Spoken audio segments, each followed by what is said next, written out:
देखी जा एगो बूढ़ महतारी रहली तो 3 गो लड़का के जन्म देले रहली आ 3 जना के शादी ब्याह कर देले रहली। 3 जना के शादी ब्याह कर देले रहली तो उनकर 3 पतोही आगु रहली जा तो कहली का कहली कि ए बबुआ माने बबुआ तो आइए बोली जा आ तुम लोग के जब कमाए ना जेब जा तो घर परिवार कैसे चली। खर्चा बढ़ गई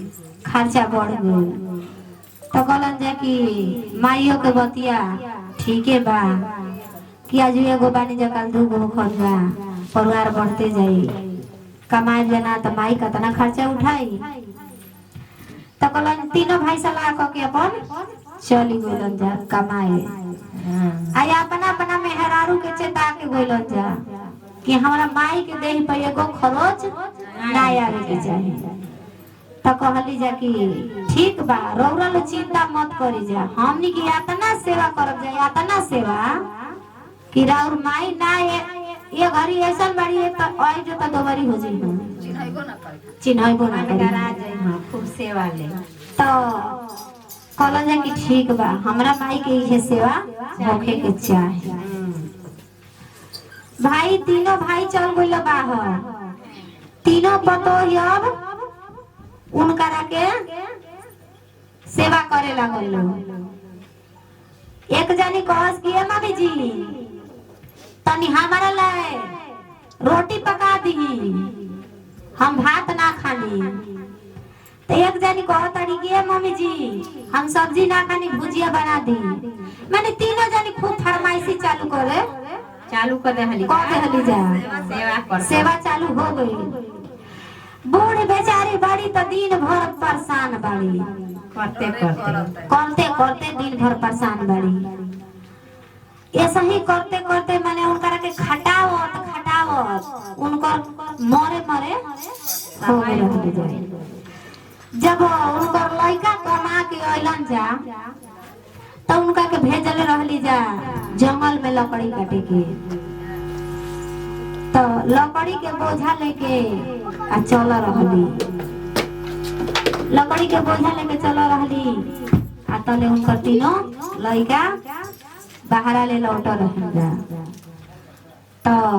कहलन जा कि ए माई तू लकड़ी बिना ताड़ू। तो कहताड़ी कि ए बबुआ हमार पतो वो सेवा कइले बड़ी सा कि देखा ये बारी के 2 बारी हो गइल बानी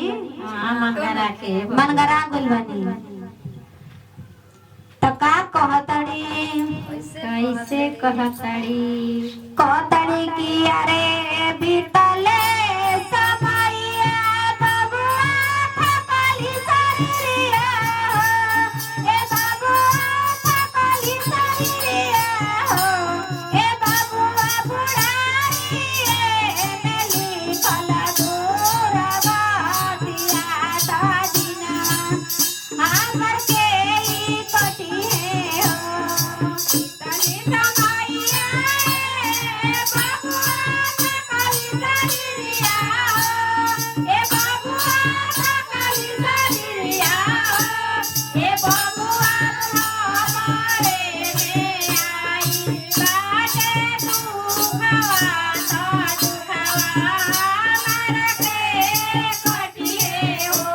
ए बबुआ बुढ़ा मारे मेली कला जोर बातिया दादिना हमर के कटिए हो ए बबुआ बुढ़ा मारे मेली कला मधुर बातिया दादिना हमर के कटिए हो। कहतड़ी अरे बड़ा रे सब खसे बबुआ तहल के पसंदी हो ए बबुआ तहल के पसंदी हो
उनकर आई गई थी हो ए बबुआ जब हम जानते ऐसन बहुआ उतारी है हो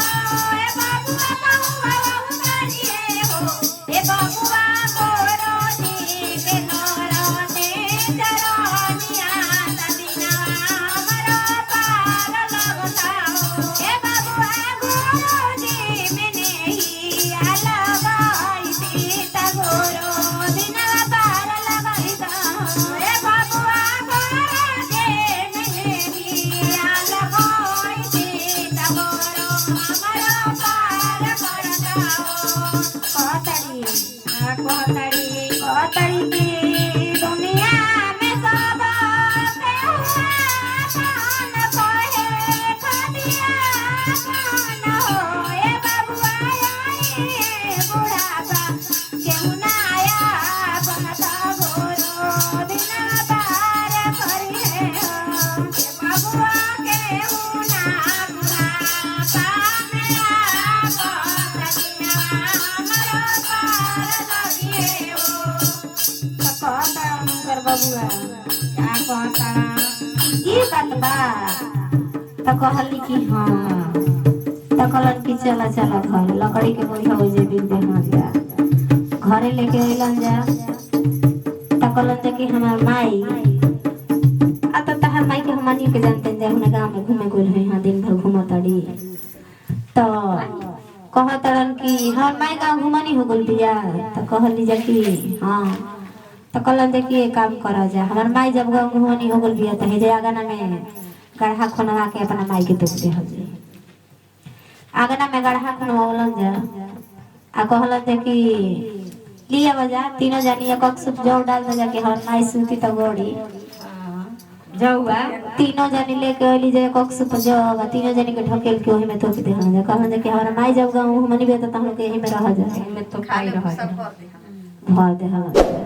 त बेटा भी हो त ये महादेव जी का नाम लिया कि रह जानी होके त पतोह के मत होके